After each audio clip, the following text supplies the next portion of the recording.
The Baltic frontier is beginning to look less like a border and more like the opening battlefield of a new European war. Across Latvia, Lithuania, and Estonia, emergency crews are racing to build massive anti-tank fortifications known as Dragon's Teeth, endless rows of concrete pyramids designed to stop Russian armored columns before NATO reinforcements arrive.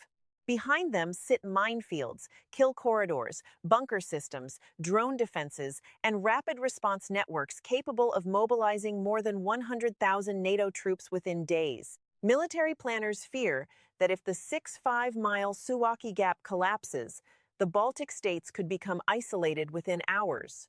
Meanwhile, Russia's new doctrine, allowing military intervention to protect Russian citizens abroad, has triggered panic across Northern Europe.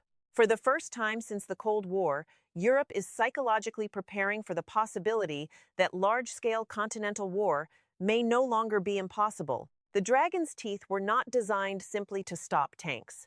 They were designed to stop momentum itself. Across Latvia, Lithuania, and Estonia, emergency construction crews are racing against time to transform the Baltic frontier into a hardened anti-armor defensive network unlike anything Europe has built in decades. This is no symbolic political gesture for television cameras. The Baltic Defense Line is a serious military preparation built around one terrifying assumption. If war comes, armored columns could arrive within hours.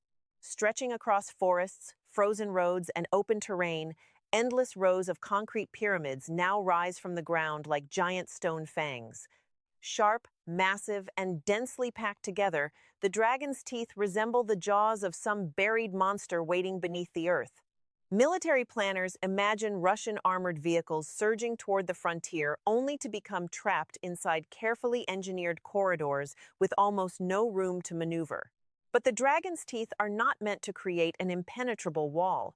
Their true purpose is far more strategic: slow the advance long enough for NATO reinforcements to mobilize across Europe. The Baltic states understand a brutal reality. Survival may depend less on stopping Russia immediately and more on delaying Russia long enough for NATO's full military machine to awaken. Behind the concrete barriers sit minefields, narrow kill corridors, blocked escape routes, and layered ambush zones designed to trap mechanized formations inside deadly bottlenecks.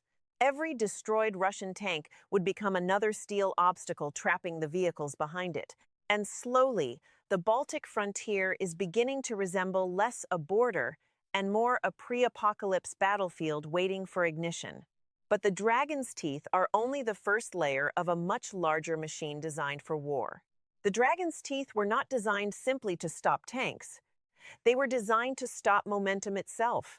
Across Latvia, Lithuania, and Estonia, emergency construction crews are racing against time to transform the Baltic frontier into a hardened anti-armor defensive network unlike anything Europe has built in decades. This is no symbolic political gesture for television cameras. The Baltic Defense Line is a serious military preparation built around one terrifying assumption: if war comes, armored columns could arrive within hours. Stretching across forests, frozen roads, and open terrain, endless rows of concrete pyramids now rise from the ground like giant stone fangs. Sharp, massive, and densely packed together, the Dragon's Teeth resemble the jaws of some buried monster waiting beneath the earth. Military planners imagine Russian armored vehicles surging toward the frontier only to become trapped inside carefully engineered corridors with almost no room to maneuver. But the Dragon's Teeth are not meant to create an impenetrable wall. Their true purpose is far more strategic: slow the advance long enough for NATO reinforcements to mobilize across Europe. The Baltic states understand a brutal reality. Survival may depend less on stopping Russia immediately and more on delaying Russia long enough for NATO's full military machine to awaken. Behind the concrete barriers sit minefields, narrow kill corridors, blocked escape routes, and layered ambush zones designed to trap mechanized formations inside deadly bottlenecks. Every destroyed Russian tank would become another steel obstacle trapping the vehicles behind it. And slowly, the Baltic frontier is beginning to resemble less a border and more a pre-apocalypse battlefield waiting for ignition. But the dragon's teeth are only the first layer of a much larger machine designed for war. The real strength of NATO's Baltic defense may not lie inside the trenches, but in the speed of the forces waiting behind them. As defensive construction accelerates across the Baltic frontier, another movement is quietly unfolding deeper inside Europe. The German Netherlands Corps, one of NATO's most important multinational command formations, has begun positioning elements closer to the Baltic region as alliance planners prepare for the possibility of rapid continental escalation.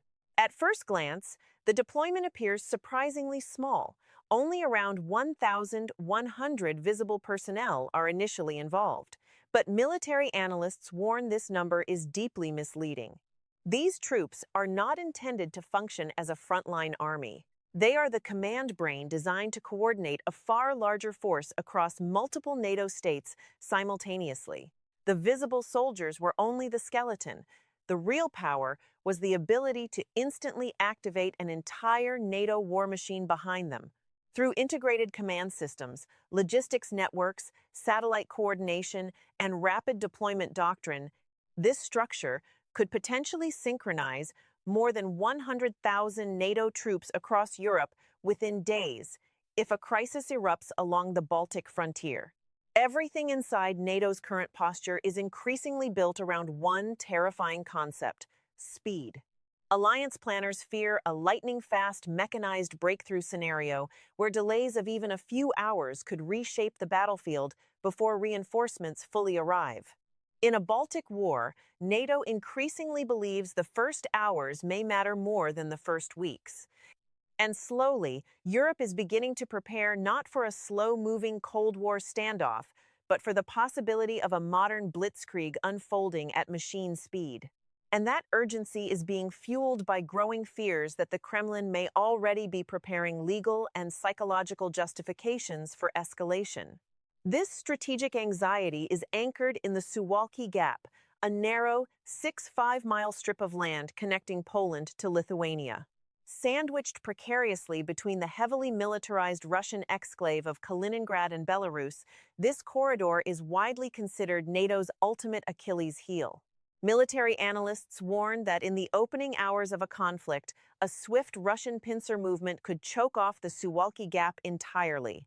Such a maneuver would effectively sever the Baltic states from the rest of continental Europe, transforming Latvia, Lithuania, and Estonia into an isolated island surrounded by hostile forces. Without a land bridge for heavy armor, NATO's traditional reinforcement routes would vanish instantly.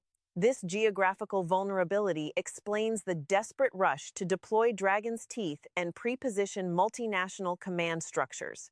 Alliance planners are acutely aware that if the Suwalki corridor falls, the Baltic defense line will be forced to fight in absolute isolation. Every concrete pyramid being laid today is a direct response to this bottleneck. It is a race to buy enough time so that the gap remains open, ensuring that the artery keeping the Baltics connected to the heart of NATO is never severed. The Baltic crisis may no longer be driven only by tanks and missiles. It may increasingly be driven by fear, ambiguity, and provocation. Across the Baltic region, hybrid warfare tensions are beginning to spread far beyond traditional military borders. Russian officials have repeatedly accused Latvia of allowing its territory to support drone launch operations targeting Russian infrastructure. Meanwhile, unidentified drones and suspected reconnaissance aircraft continue appearing near sensitive Baltic airspace, forcing NATO patrols into near-constant readiness. At the same time, Baltic governments are increasingly studying Ukrainian battlefield tactics, bunker construction, drone defense systems, and civilian survival infrastructure developed during the war in Ukraine. Slowly, the atmosphere of the Ukrainian battlefield is beginning to creep directly into NATO territory itself. But one development may have alarmed Baltic leaders more than any drone incursion. Moscow recently expanded legal authority, allowing Russian force deployments for the protection of Russian citizens abroad. Officially, the language was framed as a defensive legal doctrine, but inside the Baltic capitals, the interpretation was far darker. To Baltic leaders, the decree sounded less like legal doctrine and more like an invasion button waiting to be pressed. The fear becomes even more sensitive because of the region's demographic realities. Latvia is home to roughly 40,000 Russian citizens, while Estonia contains nearly 80,000.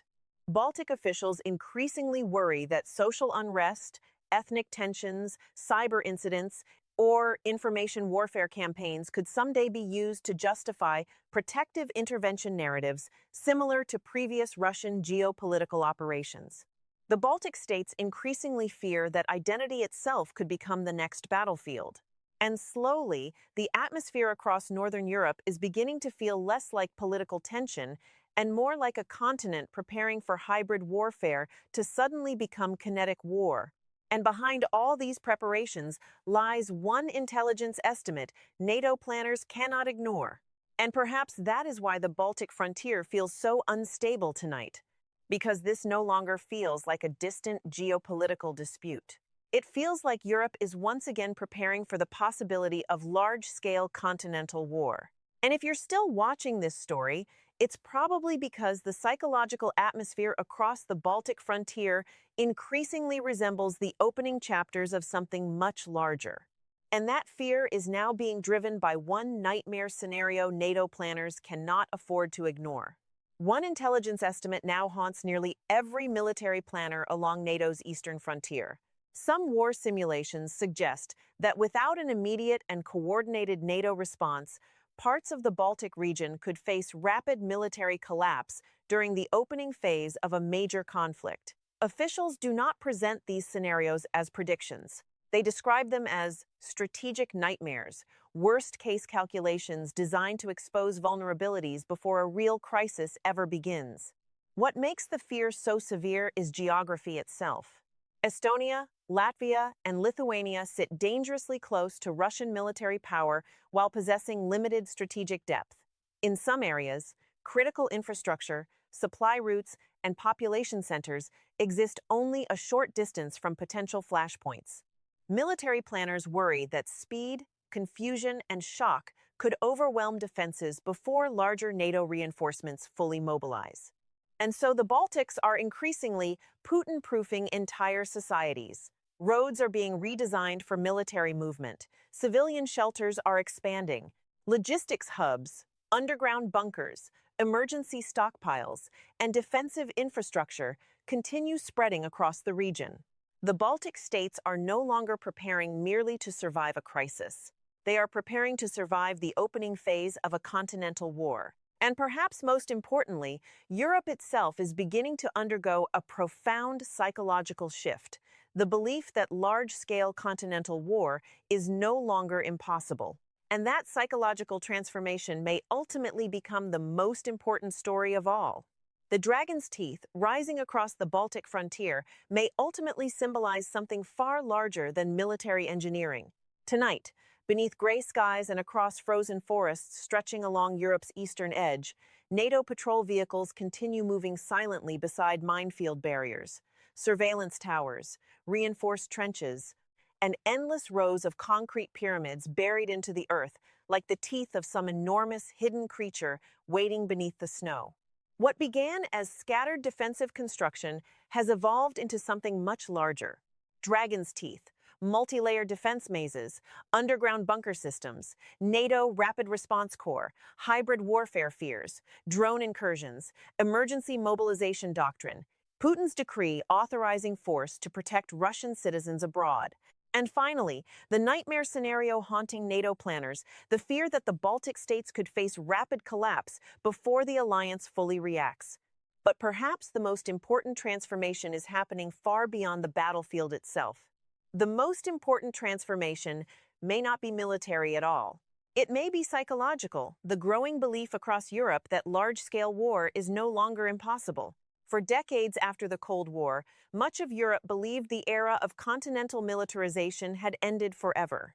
But across the Baltic frontier, that optimism is slowly being replaced by fortifications, emergency planning, strategic fear, and a return to hard power thinking not seen in generations. And perhaps that is why the forests of the Baltic frontier feel so quiet tonight. If you want more deep geopolitical documentaries that go beyond headlines and uncover the systems, psychology, and strategic transformations reshaping modern warfare, stay with the channel. Because the next phase of global conflict may not begin with a declaration of war. It may begin with fear, preparation, and the slow militarization of entire societies. And somewhere beneath the frozen soil of the Baltic frontier, Europe may already be burying the illusion that the age of continental war truly ended.